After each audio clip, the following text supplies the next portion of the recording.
आज मी बनवते एकदम मस्त अशी झणझणीत आणि चमचमीत अंडा करी। तर इथे तुम्ही बघू शकत असाल आपली जी अंडा करी आहे ना, तिला एकदम मस्त असं रिच टेक्स्चर आलेलं आहे आणि छान तर्रीसुद्धा आलेली आहे। तर मोजके मसाले आणि अगदी मोजक्या साहित्यात बनवलेली ही अंडा करी तुम्ही भाकरी, चपाती किंवा भात कशाही सोबत खाऊ शकता। कशाही सोबत ही एकदम चविष्ट लागते आणि जेवढी झटपट बनते ना, तेवढीच पटकन संपते सुद्धा। तर चला बघूया कशी करायची ही अंडा करी। तर ही अंडा करी बनवण्यासाठी ना, सगळ्यात अगोदर इथे आपण एक वाटण तयार करून घेणार आहोत। तर त्यासाठी सगळ्यात अगोदर इथे मी कढाईत 2 छोटे चमचे सफेद तेल घेतलेले आहे। त्यानंतर 3 छोटे चमचे इथे खोबऱ्याचा कीस घेतला आहे आणि 1 छोटा चमचा जिरं घ्यायचं आहे। हे सगळं साहित्य आपल्याला तेल न टाकता लो फ्लेमवर मस्त असं हलक्याशा सोनेरी रंगावर येईपर्यंत परतून घ्यायचं आहे। तर हे बघा जवळपास इथे 3-4 मिनिट झालेले आहे। तुम्ही बघू शकत असाल सगळं साहित्य आता मस्त असं हलक्याशा सोनेरी रंगावर परतून झालेलं आहे। तर हे सगळं साहित्य मी एका डिशमध्ये काढते आणि परत एकदा सेम कढाईत एक छोटा चमचा तेल टाकून घेतलं आहे। तेल व्यवस्थित गरम झालं की यात आपण 15 ते 16 लसणाच्या पाकळ्या टाकून घेतलेल्या आहेत। त्यानंतर अर्धा इंच अद्रक आणि 1 हिरवी मिरची उभी चिरून टाकलेली आहे। त्यानंतर इथे मी 2 मध्यम आकाराचे कांदे उभे पातळ चिरून घेतले होते, ते सुद्धा टाकून घेते आणि हे कांदे आपल्याला व्यवस्थित असे तेलावर सोनेरी रंग येईपर्यंत परतून घ्यायचे। ह्या सगळ्या साहित्यातला कच्चेपणा जाईपर्यंत आणि यांना हलकासा सोनेरी रंग येईपर्यंत जवळपास 3 ते 4 मिनिटांसाठी हे सगळं साहित्य मी परतून घेतलं आहे। आता यात मी काही कोथिंबीरीच्या काड्या टाकलेल्या आहे आणि त्यानंतर इथे मी 2 मध्यम आकाराचे टोमॅटो बारीक चिरून घेतले होते, ते सुद्धा टाकून घेते। थोडंसं मीठ टाकायचं आहे जेणेकरून आपला जो टोमॅटो आहे ना, तो पटकन मऊ होतो आणि परत एकदा आपल्याला हे आणखी 2 ते 3 मिनिटांसाठी व्यवस्थित असं परतून घ्यायचं आहे। टोमॅटो आपला एकदम मऊ होईपर्यंत आपल्याला हे सगळं साहित्य व्यवस्थित असं परतून घ्यायचं आहे। तर हे बघा जवळपास इथे आणखी 3 ते 4 मिनिट झालेले आहे। तुम्ही बघू शकत असाल आता टोमॅटो पूर्णपणे मऊ झालेला आहे। तर आता मी गॅस बंद करते आणि हे सगळं साहित्य आपण पूर्णपणे थंड करून घेणार आहोत आणि मग नंतर आपल्याला हे सगळं साहित्य मिक्सरला काढून घ्यायचं आहे।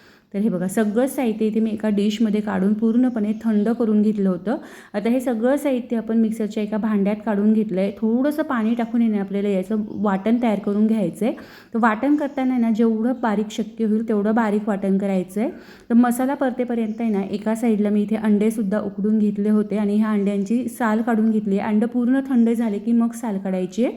तर आता ह्या अंड्यांना मी कट करून घेते। तर इथे ना मी व्हिडिओत दाखवल्याप्रमाणे थोडंसं स्लँटिंगमध्ये कट देते जेणेकरून आहे ना अंडे दिसायलाही छान दिसतात आणि जेव्हा आपण अंडे परतवतो किंवा आमटीत टाकतो ना, त्यात मसाला जो आहे ना, तो आतपर्यंत व्यवस्थित मुरतो। तर इथे मी अशा पद्धतीने स्लँटिंगमध्ये कट केलेले आहे। तुम्ही तुमच्या आवडत्या आकारात ह्या अंड्यांना कट देऊ शकता। सगळ्या अंड्यांना कट देऊन झालेला आहे। आता आपली जी मेन प्रोसेस आहे ना भाजीची, त्याकडे आपण वळूया। तर त्यासाठी ना इथे मी कढाईत एक छोटा चमचा तेल गरम करायला ठेवलेला आहे। यात अर्धा छोटा चमचा हळद, अर्धा छोटा चमचा लाल तिखट आणि अगदी थोडंसं मीठ टाकलं आहे आणि सुरुवातीला आपण जे अंड्यांना कट देऊन ठेवलं होतं ना, हे अंडे टाकून घेते।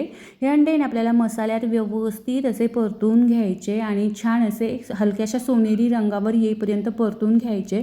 अशा प्रकारे सुरुवातीला ना जेव्हा आपण अंडे परतून घेतो ना मसाल्यांमध्ये, तर मसाला त्यात आतपर्यंत मुरला जातो आणि अंडे ना चवीला खूप सुंदर लागतात ग्रेव्हीमध्ये।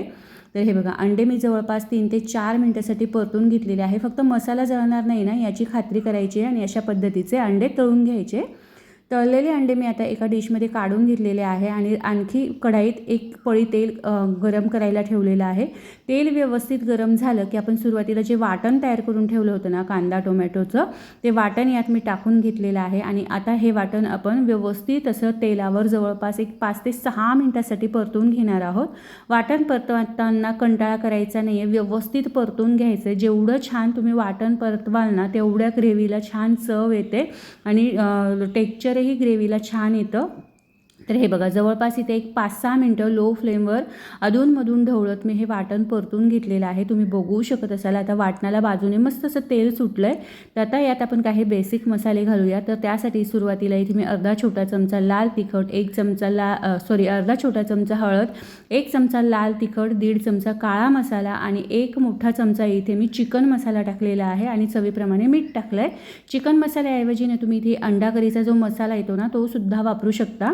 मसाले टाकल्यानंतर परत एकदा 3 ते 4 मिनटासाठी मी हे वाटण परतून घेणार आहे. मसाल्यांतला पूर्णपणे कच्चापणा जाईपर्यंत आपल्याला हे परतून घ्यायचं आहे. तर हे बघा जवळपास 3-1 मिनिट झालेले आहे. तुम्ही बघू शकत असाल वाटणाला आता परत एकदा बाजूने तेल सुटलेलं आहे आणि वाटणाने कढाईसुद्धा सोडलेली आहे. म्हणजेच आपलं जे वाटण आहे ना ते एकदम मस्त असं परतल्या गेलं आहे. तर आता यात आहे ना मी गरम पाणी टाकून घेते. तर इथे मिक्सरचं भांडं मी सुरुवातीला जे वाटण केलं होतं ना तेच मिक्सरचं भांडं धुवून मी पाणी गरम करायला ठेवलं होतं.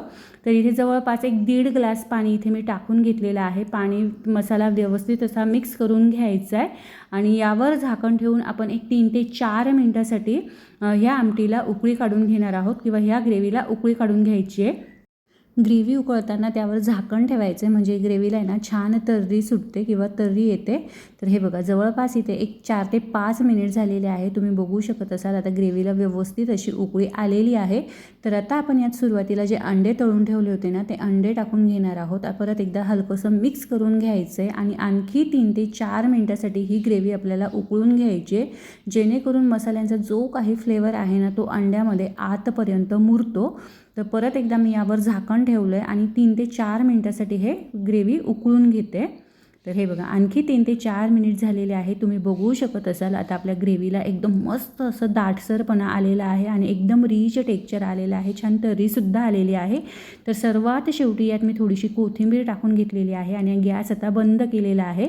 तर अशा पद्धतीने आपली ही एकदम मस्त अशी झणझणीत चमचमीत आणि तर्रीदार अंडा करी किंवा मग अंडा मसाला तयार आहे. तर तुम्हीसुद्धा अशा पद्धतीचा हा अंडा मसाला एकदा नक्की ट्राय करून बघा. कसा झाला हे मला कमेंटमध्ये नक्की कळवा. आजचा हा व्हिडिओ तुम्हाला थोडा जरी आवडला असेल तरी प्लीज लाईक शेअर आणि अशाच नवनवीन रेसिपीजसाठी चॅनलवर नवीन असाल तर चॅनलला सबस्क्राईब नक्की करा. व्हिडिओ बघितल्याबद्दल धन्यवाद.